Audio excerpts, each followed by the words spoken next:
DMFT हमारी जनता को शायद इसकी जानकारी नहीं होगी। आज वो जानकारी हम आपको देना चाह रहे हैं कि DMFT होता क्या है। जिला खलीज फाउंडेशन ट्रस्ट DMFT धनबाद, इसमें जो फंडिंग होता है वो धनबाद के शहर के ग्रामीण क्षेत्रों के विकास के लिए इसी ट्रस्ट यानी कि इसी ट्रस्ट में जो फंड आता है, इसी के माध्यम से आपका सांसद महोदय, विधायक महोदय, आपके जितने भी मुखिया तक, लास्ट मुखिया तक जो है, सबको विकास कार्य के लिए फंड दिया जाता है। उसमें योजना परियोजना जो होता है उस पर काम को आगे बढ़ाने का प्रयास किया जाता है और ये सारा नोटिफिकेशन जो है DC मैडम को दिया जाता है और DC के द्वारा सारा चीज ये पारित किया जाता है। अब यहाँ पे वाद विवाद तब होता है जब योजना पूरा नहीं होता है या योजना की खानापूर्ति की जाती है या फिर योजना सिर्फ कागज में ही बन के रह गया लेकिन धरातल पे कहीं नजर नहीं आया। यहाँ पे प्रशासन एक दूसरे पे दोषारोपण करते हैं और उसका नतीजा क्या होता है, हर हाल में DMFT का फंड कहीं न कहीं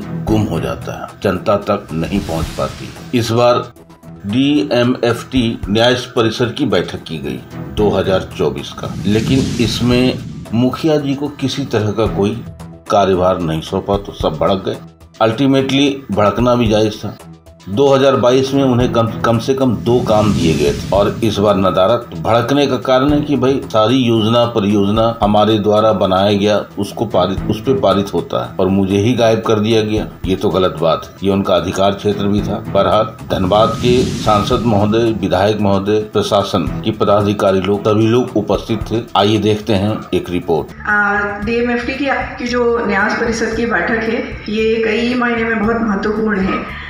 एक तो फर्स्ट ऑफ ऑल कि ये जो अभी लोकसभा चुनाव संपन्न हुआ है उसके बाद हमारी पहली बैठक है और जो आगे आने वाला विधानसभा चुनाव है उसके भी मद्देनज़र बहुत इम्पॉर्टेंट हो जाती है, ताकि आज हम लोग बहुत सारी विकासपरक योजनाएं, जनोपयोगी योजनाएं ले सकेंगे और जो योजनाएं ली गई हैं और अभी तक क्रियान्वित नहीं हो पाई हैं उस पर भी हम लोग विस्तार से चर्चा कर सकेंगे।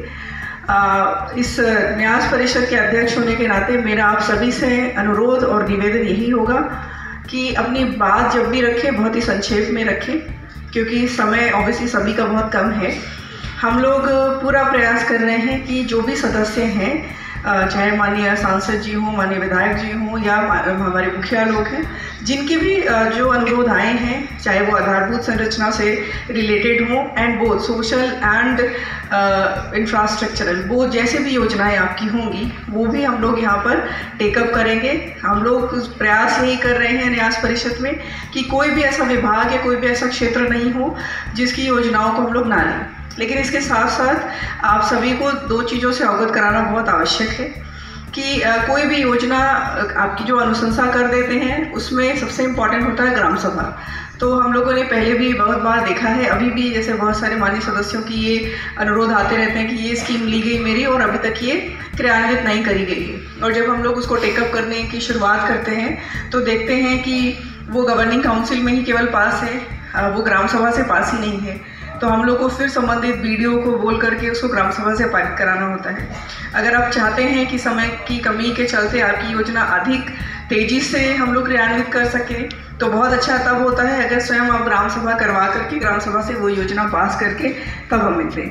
दूसरी चीज़ जो बहुत इम्पॉर्टेंट है वो हम सबको ध्यान में रखने की है कि जो PM-KK है, प्रधानमंत्री खनिज क्षेत्र कल्याण योजना, उसके जो रूल्स हैं, जो गाइडलाइंस हैं, वो फिजिकल इंफ्रास्ट्रक्चर यानी आधारभूत संरचना में मात्र पहले 40% था, अब रिवाइज गाइडलाइंस में 30% हो गया, उतना ही खर्च करने की अनुमति देते हैं।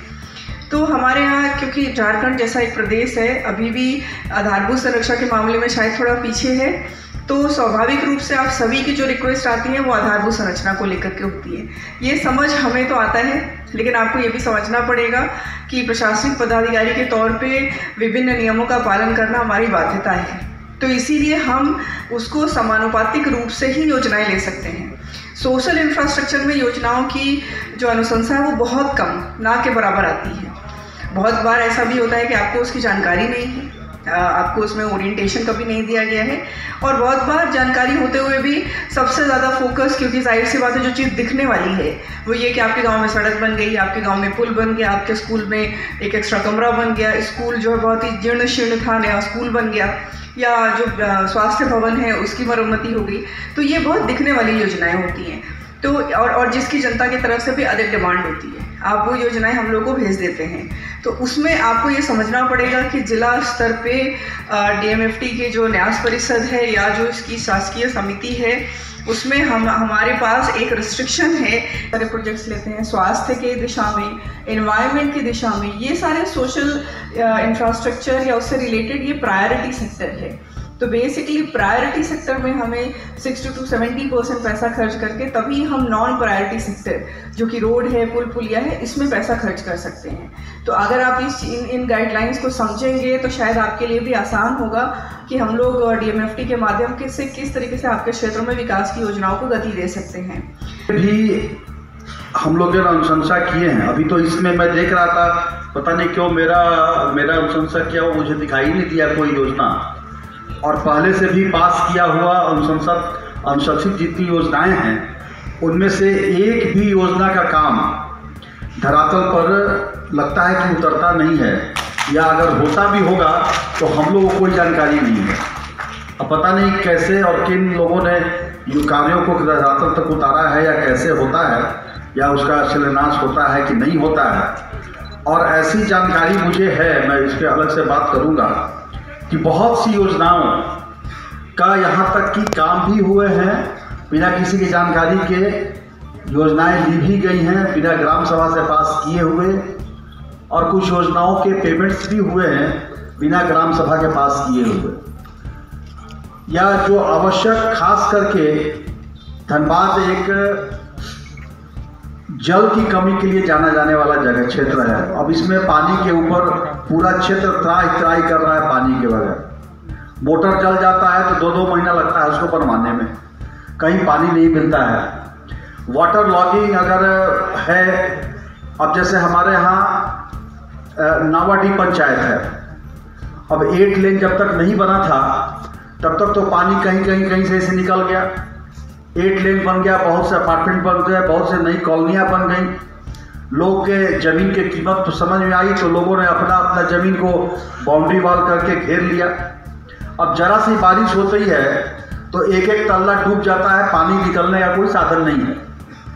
चाहे जिला परिषद हो या जिला नगर निगम के अभियंता हो या ग्रामीण विभाग के कई लोगों को जा करके कई बार हमने वहाँ पे उसकी आवाज़ उठाया। योजना भी अभी कुछ रोज पहले 20-25 रोज पहले अभी DD साहब साथ बैठे थे, तो उसको पानी निकालने के लिए बड़ा ड्रेन बनाने की योजना भी जिला समिति से पास हो गया, लेकिन आज तक वो योजना धरातल पर नहीं आया। तो इस प्रकार की जो आवश्यक योजनाएं हैं महोदया, वो धरातल पे नहीं आ रही हैं। लेकिन अगर कुछ खरीदना हो, कुछ इस प्रकार के उपकरण में राशि खर्चा करना हो, तो बिना किसी को जानकारी के उसमें धड़ पैसा खर्चा हो रहा है। तो एक तो मैं सब लोगों की तरफ से ये जानना चाहूँगा कि इसमें पारदर्शिता क्यों नहीं हो रही है। कोई योजना आ रहा है, धरातल पर उतर रहा है, तो कम से कम उस क्षेत्र के जनप्रतिनिधियों को जानकारी नहीं है। क्या जनप्रतिनिधियों को उस योजना के शिलान्यास या उद्घाटन का राइट नहीं है? क्या सरकार ने ऐसा कुछ नहीं दिया?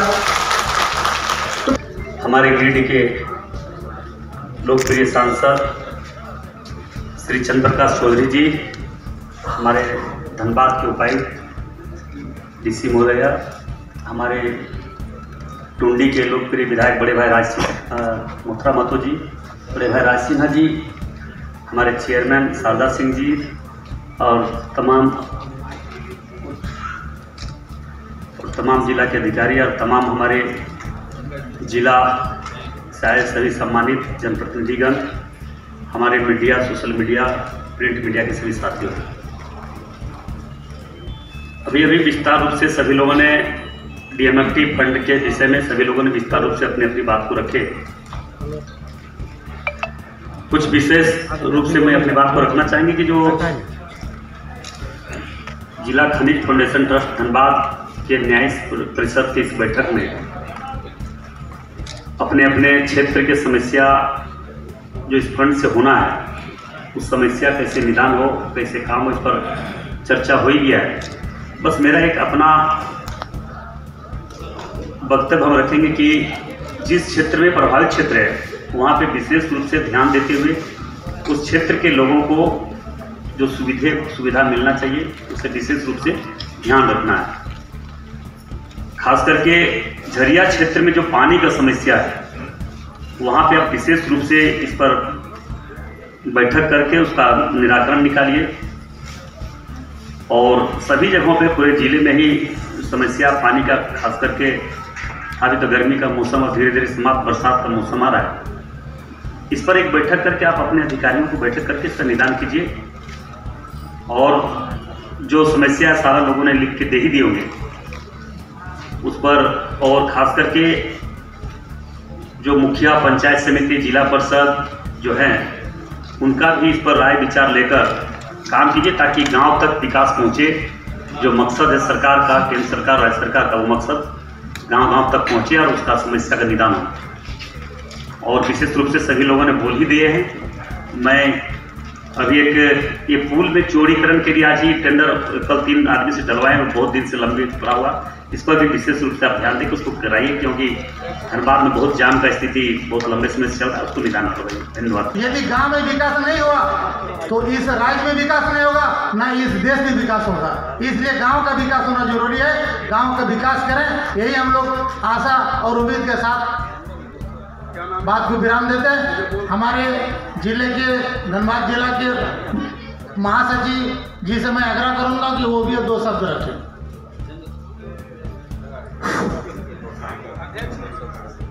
अपना नाम बता दें। उपायुक्त महोदय, मेरा नाम मोहम्मद गयासुद्दीन अंसारी, गोविंदपुर प्रखंड, पंचायत आसन बनी 2।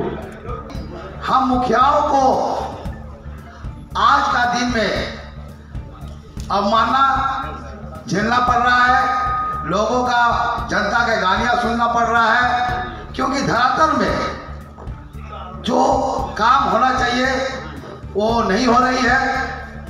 हमारे भारतीय संविधान में 73वीं और 74वीं अनुच्छेद को संशोधन करते हुए पंचायती राज अधिनियम का गठन किया गया था और ये लगता है कि पूरे विश्व में सिर्फ भारतवर्ष में ही हुई थी। इसका एक ही कारण था कि सबसे निचले स्तर के पदाधिकारी होने के कारण हम लोग ग्रामीण के साथ हरदम रहते हैं, तो उनके क्या सुख दुख है उस चीज़ को भली भांति से अवगत रहते हैं और उनको क्या आवश्यकता है, कौन सी योजनाएं धरातल पर होने से उन लोग को डायरेक्टली लाभ मिलेगा, इस विषय के लिए ये निर्माण किया गया था। लेकिन वर्तमान में डीएमएफटी फंड का जो आज बैठक है, डीएमएफटी फंड से 2023 में जो बैठक नहीं हुई, 2022 में बैठक हुई थी, उसमें बहुत सारे योजना ली गई थी।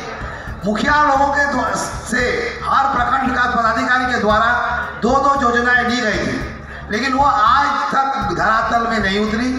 और वर्तमान में जो योजना ली गई इसमें मुखियाओं का भागीदारी नहीं है।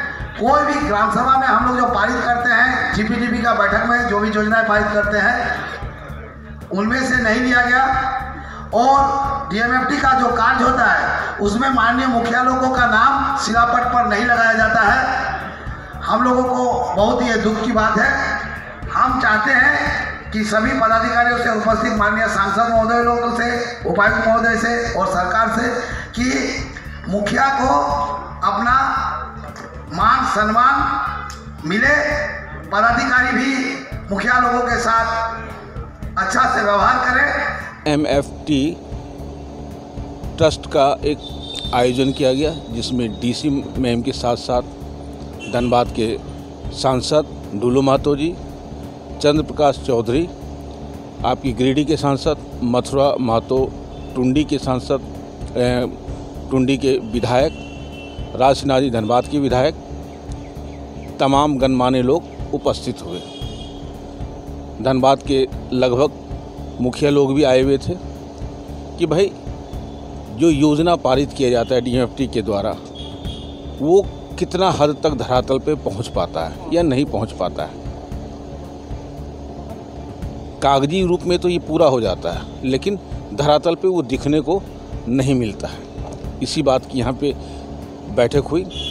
2022 में हुआ था, 23 में तो हुआ ही नहीं, अब ये 24 में हो रहा है। 2022 में मुखिया लोग को जो मिला था 2 काम, अब 23 में वो गायब हो गया और 24 में नहीं मिलने के चक्कर में ये लोग उग्र हो गए। और पूरा हल्ला करने लगे और ये कहने लगे कि हमारा भी अधिकार है, हम भी मुखिया हैं, हमें भी चुन के ही भेजता है और हमारा नाम कहीं रहता ही नहीं है, हमारी वजह से ही ये सारी योजना पारित होता है और लास्ट में हमको ही दूध की मक्खी की तरह से निकाल के फेंक देता है। तो सवाल ये है कि ये योजना हो रहा है या योजना का कहीं ना कहीं बंदरबांट होता है, क्या ये सही हो रहा है या गलत हो रहा है, ये जांच का विषय है। क्योंकि राज सिन्हा जी का भी यही कहना था कि सिर्फ शो ऑफ हो रहा है, काम तो दिख ही नहीं रहा है। अब रहा कि काम दिखना भी चाहिए, क्योंकि ये जितनी भी योजना है, जितना भी फंडिंग हो रहा है वो धनबाद में सबसे अधिक होता है, तो योजना का लाभ अभी तक क्यों नहीं मिल रहा है। पेयजल की समस्या लगातार है, कंटिन्यू है और अभी तक है, तो उसका क्या हुआ, अभी तक वो लंबित क्यों है, लेट क्यों हो रहा है, वो पूरा क्यों नहीं हो पा रहा है। तो कहीं ना कहीं इस तरह का कारण को लेकर के ये बैठक की गई है, ताकि सुचारू ढंग से इस चीज़ को पूरा किया जा सके और योजना का लाभ हर जनता जनार्दन को मिले और सही ढंग से काम हो। आप देख रहे हैं सब पर नज़र।